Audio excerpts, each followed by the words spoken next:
नमस्कार, मी हर्षाली लोकमत सखीमध्ये आपल्या सगळ्यांचं स्वागत करते आणि थेट मुद्द्यावर येते। मंडळी, आजकाल सगळेच हेल्दी राहण्याचा प्रयत्न करत असतात, पण सगळ्यात महत्त्वाचं असतं ते म्हणजे अन्न, हेल्दी डाएट आणि ते कोणत्या ऑइलमध्ये बनतं आणि किती ऑइलमध्ये बनतं यावर तुमच्या हार्टची कंडिशन ठरते। सो आज आपण याच मुद्द्यावर बोलणार आहोत। प्रत्येक घरात रोज हा विषय चर्चेत असतो, नेमकं तेल वापरायचं कोणतं। कारण तुम्ही जर बघितलं तर शॉपिंग मार्टमध्ये अनेक प्रकारचे ऑइल असतात, जे अनेक दावे करतात। कोणी म्हणतं हे ऑइल हार्टसाठी चांगलं आहे, कोणी म्हणतं हे ऑइल वजन कमी करतं, तर कोणी म्हणतं हे ऑइल सगळ्यात शुद्ध आहे। मग प्रश्न असा पडतो की खरंच विश्वास कोणावर ठेवायचा? आणि सगळ्यात महत्त्वाचं म्हणजे आपलं बजेट पण असतं आणि आपल्याला ते त्यामध्ये बसवायचं असतं। आता महाग तेल प्रत्येकालाच परवडतं असं होत नाही। सो सगळ्यात आधी एक महत्त्वाची गोष्ट म्हणजे तेल कोणतं वापरतो यापेक्षा ते कसं आणि किती प्रमाणात वापरतो हे जास्त महत्त्वाचं आहे। कारण तेल कितीही चांगलं असलं आणि त्याचं प्रमाण जास्त असलं तर इट्स हार्मफुल।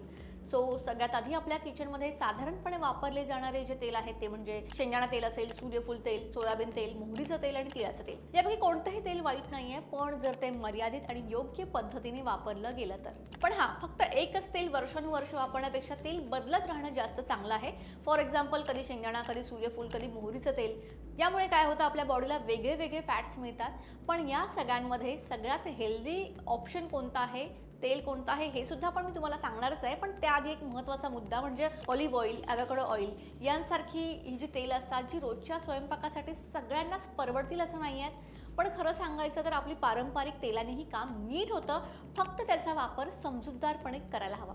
जर एकच तेल निवडायचं असेल तर मोहरीचं तेल हे सगळ्यात सेफ आणि सायन्स सपोर्टेड चॉईस आहे। आणि सगळ्यात महत्त्वाचं म्हणजे मोहरीचं तेल फोडणी, भाजी, आमटी, उसळ या सगळ्यांसाठी योग्य आहे।